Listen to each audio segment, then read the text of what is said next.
Note the disclaimer, and remember that my Patreon supporters got to see previews, work in progress shots, and got to see high resolution images of the completed figure. If you want to join them, even the smallest donation helps. Link is in the description below.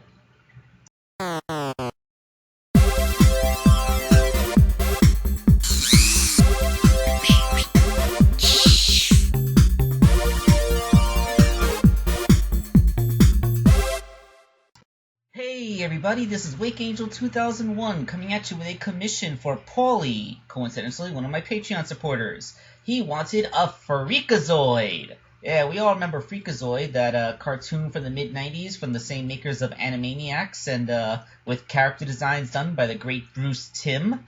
Freakazoid is basically the story of a computer nerd from the mid-90s who uses an experimental new computer chip to browse the internet faster, but there's a flaw in the chip, meaning that when a random string of symbols is typed in, which his cat coincidentally does by walking across his keyboard, it causes him to get zapped into the internet and has all the power of it put into his brain and body, giving him superhuman strength and an incredibly manic personality.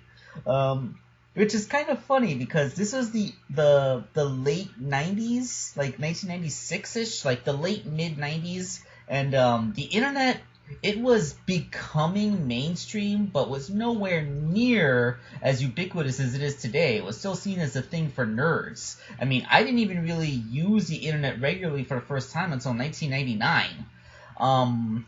But yeah, Freakazoid is pretty much what I would imagine the guy would turn into if he absorbed all the power of the internet. Maybe a little bit less racist, but if you just paired it back to the positive aspects of the internet. Although, I guess if you made the Freakazoid cartoon today, you would probably have a dark Freakazoid that was made up of all the most racist posts from Twitter and stuff. But I digress. Let's go on to making the physical manifestation of 4chan in action figure form. So the base figure that I would use to make Freakazoid is the Creeper from the good old-fashioned Batman, the Batman cartoon action figure line. I want to call it the B-Task, but I think by the time the Creeper came out, they had already turned it into the New Adventures of Batman or something like that. I forget.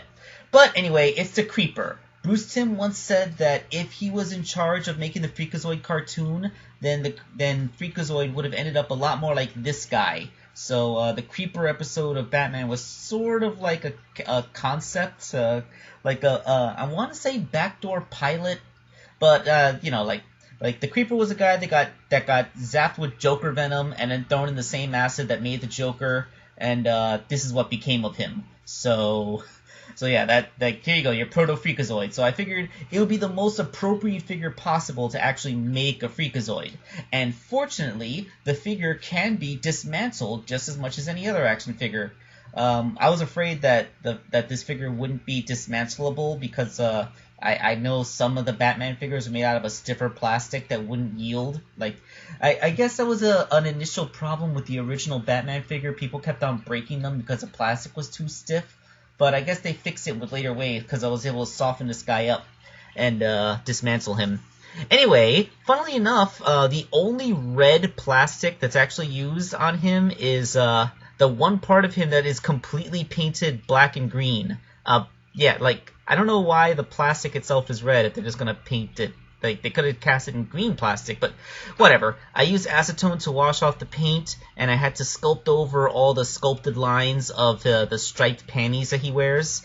And after I removed the big old scarf thing, I had to fill in the holes that the scarf left behind with epoxy again. Other than that, the buck is pretty smooth and easy to work in a Freakazoid's body. Of course, I wanted to make sure I got a nice sharp F with the exclamation point for the logo, so what I did was I drew it on a slip of paper, and I cut it out and just glued it onto the chest. I used crazy glue for this, so the effect is that the crazy glue soaks into the paper, essentially turning the paper into plastic. So this should be decently waterproof. I mean, I wouldn't dunk it in water and scrub it, but it shouldn't peel or fade because of just humidity, is what I'm trying to get at. Alright, so that's Freakazoid's torso, and the only other major molding required was on the head. Check it out. From this picture you can see that Creeper's hair is actually a separate piece stuck on. That's kind of a nice little gimmick. But the thing is, like, I only had to cut off the bangs because the back of the hair actually still worked. So just use my X-Acto to take the bangs off and then sculpt it on Freakazoid's hair.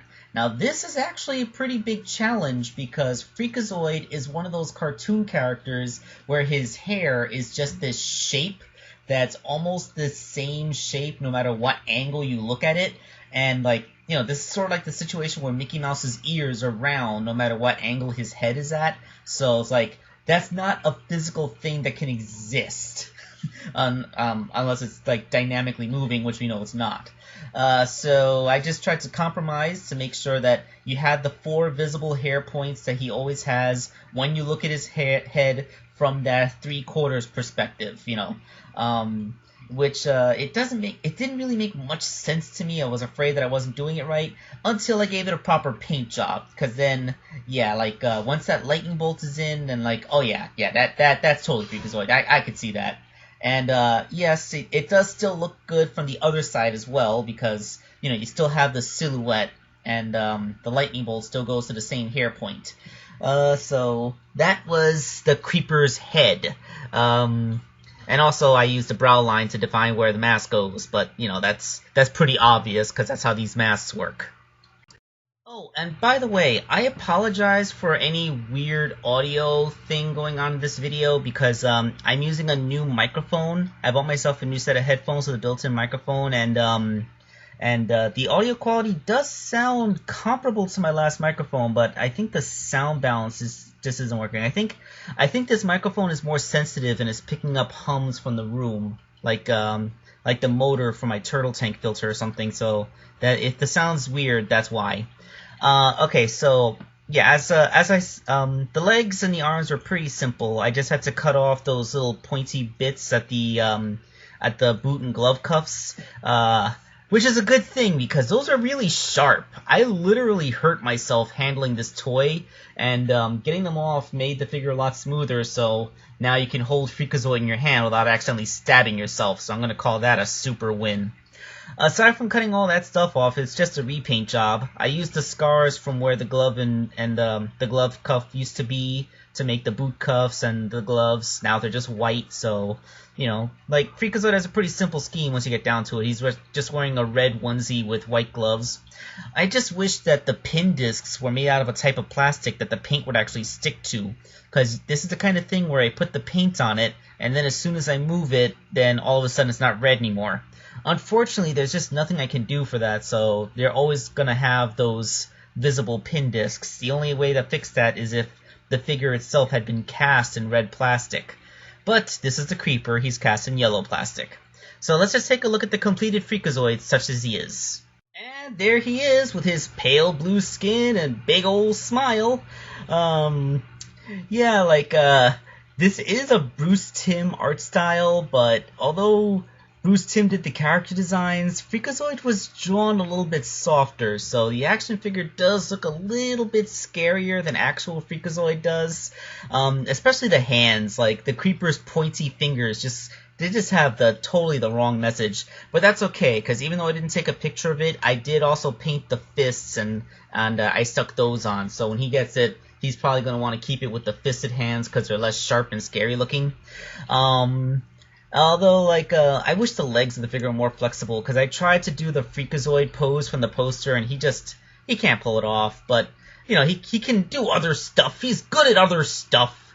And I will be making another Freakazoid, because, Paulie sent me 2 creepers, so that I can make 2 Freakazoids. So, you know, you can make the, like, I'm pretty sure this other Freakazoid is an evil clone. I asked him if he wanted to go to the circus with me, and he said no. Clone! Or, like, you know, when Deadpan did it, no one will be able to tell the difference. Hi, Deadpan!